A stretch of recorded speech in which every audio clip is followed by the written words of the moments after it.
for it to come back, the ozone?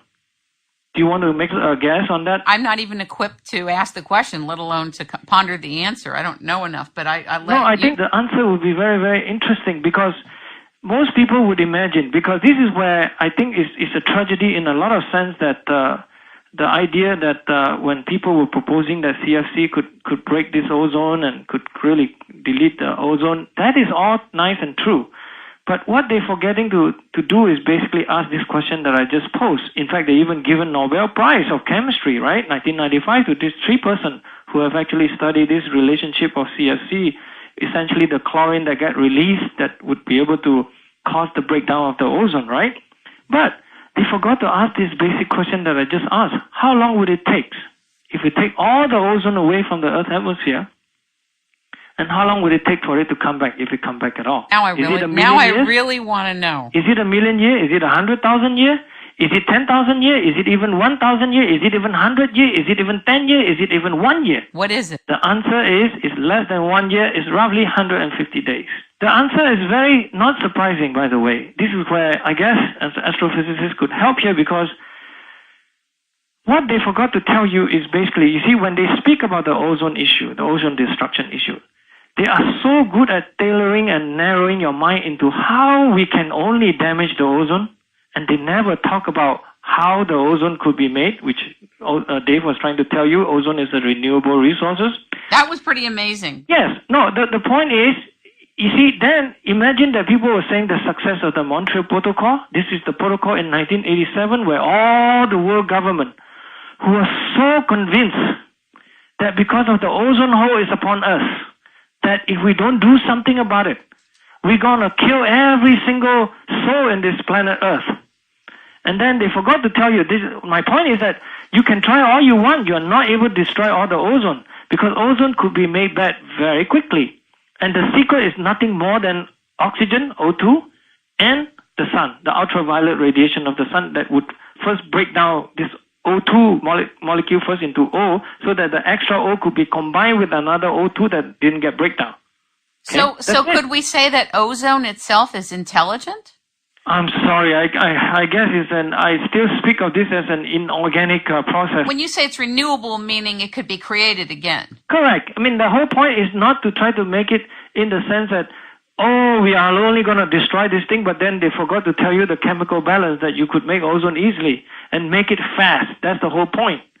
And then this is why I would say that, yes, CFC is maybe not a good thing, but then it doesn't make the issue ever so urgent.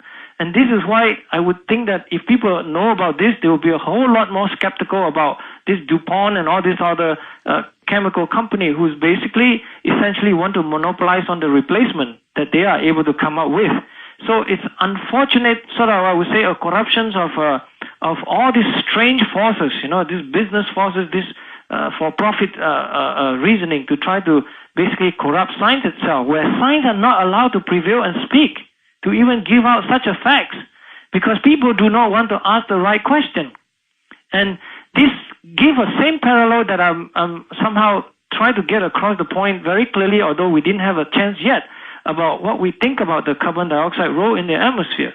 I mean, so far as we may have heard, I guess, 1 billion times over by now, that if we don't do something about this carbon dioxide emission, we are going to destroy almost everything on planet Earth. In fact, it's even worse than Hitlerism. I even heard this news like that this morning.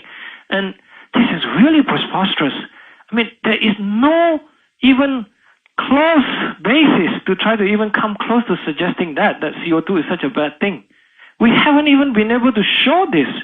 In fact, I have given 20 years of benefit of doubt on this issue about CO2 being able to do all this bad thing to the Earth system. I mean, me, myself, and David Legates has been working extremely hard on such a topic to make sure that we don't misspoke or misspeak about the truth of the facts. And we've been learning, and as far as we can tell, I mean, we've just been not be able to find this impact of this carbon dioxide on the system that is so important according to them. So this I guess, is what the point that I'm trying to mention. And then let me just quickly come back to ionosphere. Ionosphere is a very interesting region, yes? I mean, it's clearly a region that is very, very important for propagation of a radio wave and what have you, right? That all these waves that we can send out and then get reflected back, right? So that we can hear it again at another different region of the Earth. I mean, it's clearly a very dynamic region too. And I would say that region, if you were to study how the sun affects on the system, I mean, no doubt that is purely totally dependent on what the sun is actually doing, whether it's spewing out more charged particle this way. Sometimes even when the sun is shooting out some particle, it's not hitting us, it's going elsewhere because the space is extremely big. So in the occasional time in which that, you know, some of this ejection of the particles and the mass coming out from the sun would be able to hit the Earth's ionosphere, oh, no doubt about it, most of our effects will be interrupted. I mean, there were, for example, in 1989, there was this major event of the sun's spewing out a whole bunch of this gas that actually was able to actually fry some of the transformer, the electrical transformer in places like Montreal, that where, you know, you have blackout for hours, you know, you things like that, event like that. So there is no doubt that there is such a strong essential control of the sun's, whatever it does, it's going to be very, very important, and therefore we should do quite a lot more, in my sense, to try to study a lot more about what the sun can do. Therefore, we will gain a sense of preparedness in the sense of how to anticipate some of this potential disruption in terms of social life, how we function actually on planet Earth. I understand that the grid, when people refer to the grid, they're talking about the energy grid. Is that what they're talking about? Correct. Electrical grid, right? Yes. I mean, it's basically built it in the sense that so that, you know, in one part of it got shut down, you can close off the other so that you can still function.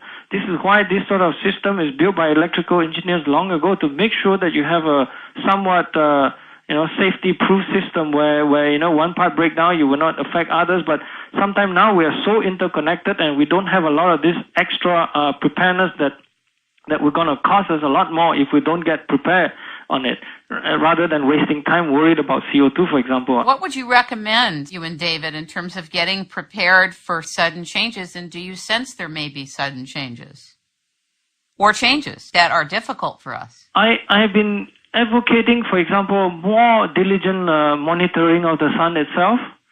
I've been advocating a lot more public education, of course.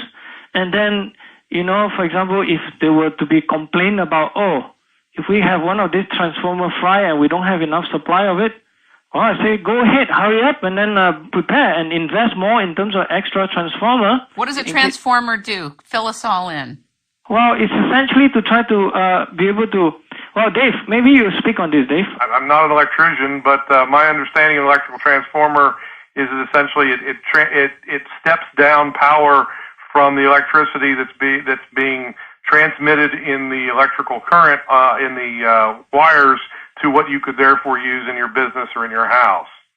And those transformers would be affected by major emissions from the sun in high energy wavelengths. Right, they mentioned that it's too expensive, but then, you know, it's in the business sense, if you have a disruption, it costs even more. So whatever it is, you know that we'll pay for it, so just be prepared and get more of this transformer. That's the take-home message, is just be prepared, particularly with climate. I mean, we keep getting the argument of tipping points and somehow runaway climate scenarios, right, and, you know, that things like that. I mean, we have always seen hurricanes, we've always seen floods and droughts, tornadoes, you know, we've seen earthquakes. In the past. Earthquakes, well, we've seen these climate changes that have always happened, and we're always going to see them. So the idea is, if you're living along the coast, you've got to be aware that at some point there's going to be a hurricane or a hurricane remnant that's going to come up and create high winds, high waves, high surf. If you're in the Midwest, that there's going to be severe storms that potentially can produce damaging winds, hail, potentially tornadoes. I mean, these things have happened. They're going to continue to happen.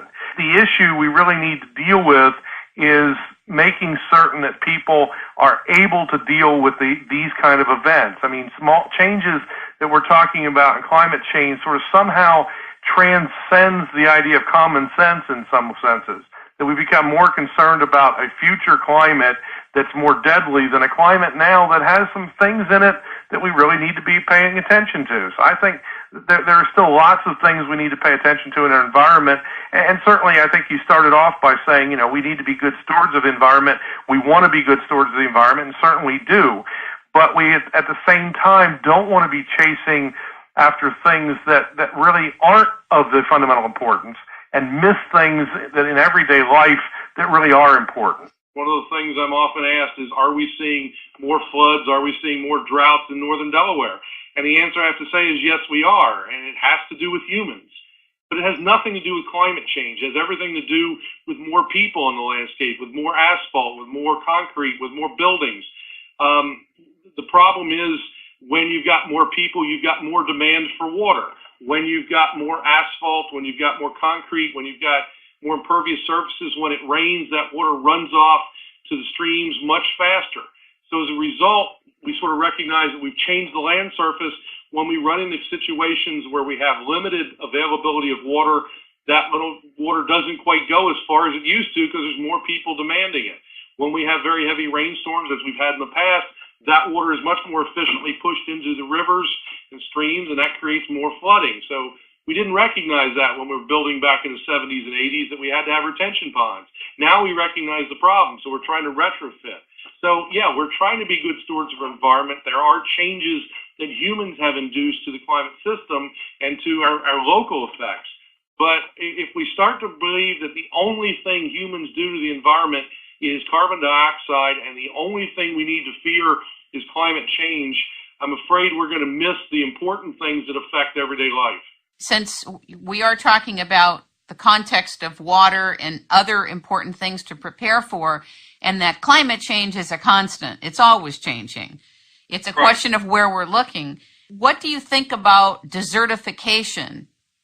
Well, that's happened in a number of places. Can you explain desertification? Sure. Desertification is essentially where you have decreased precipitation and areas, particularly on the margin of deserts, becomes even drier and hence turns into a desert itself. I mean, one of the classic examples of that is the Sahel region of northern Africa. It's on the border of the Sahara Desert. It's an area where rainfall maybe fell 2-3 months out of the year. The people in the area were nomadic herdsmen, so they were moving around, taking their flocks and people around. And one of the things that government does not like are nomads. They don't like people that wander around, particularly when they wander across political borders. So they made them sit still. What happened was they overgrazed the area. They ruined the local vegetation. And as a result, by changing the vegetation, they in fact changed the ability of that wet season to come. It doesn't come for as long, and it doesn't come to be as strong. And as a result, that area has seen a dramatic decrease in precipitation, and that's why we refer to it as desertification. But it's a human modification of the landscape that has in turn affected the climate. It's not a carbon dioxide or a climate change signal that's been driven by SUVs or fossil fuel use or anything like that. That's an important point. I always wanted to understand that better because a lot of people are psychologically preparing for water wars. We're hearing that there's a huge privatization of water. And conventionally, when we look for water, we're looking into aquifers. And when I interviewed Bill Cox a few years ago about primary water, which is water that comes up through supercooled steam underneath the aquifers, as he talked about water into perpetuity versus only being dependent on aquifers for water, he did say that desertification was causing problems getting waters from aquifers. Yeah, the problem with increased populations, too, is if you, particularly along the coast, start to overpump the aquifers, you get a lot of saltwater intrusion. And salt essentially destroys the aquifer's ability because then you've got the problem of how do you separate the salt from the water that's coming out of the aquifer, and humans can't drink salt water without becoming dehydrated, so you essentially ruin your aquifers if you overpump them. But we've got, in particularly in the Midwest, we've got a number of aquifer problems where, in a lot of cases, the thought was that the water was endless, and it's not really. Isn't that what desalination is about, is taking the salt out of water as a potential water source? That's usually associated with coastal areas where you've got seawater that has a high salt concentration, and you need to get rid of that.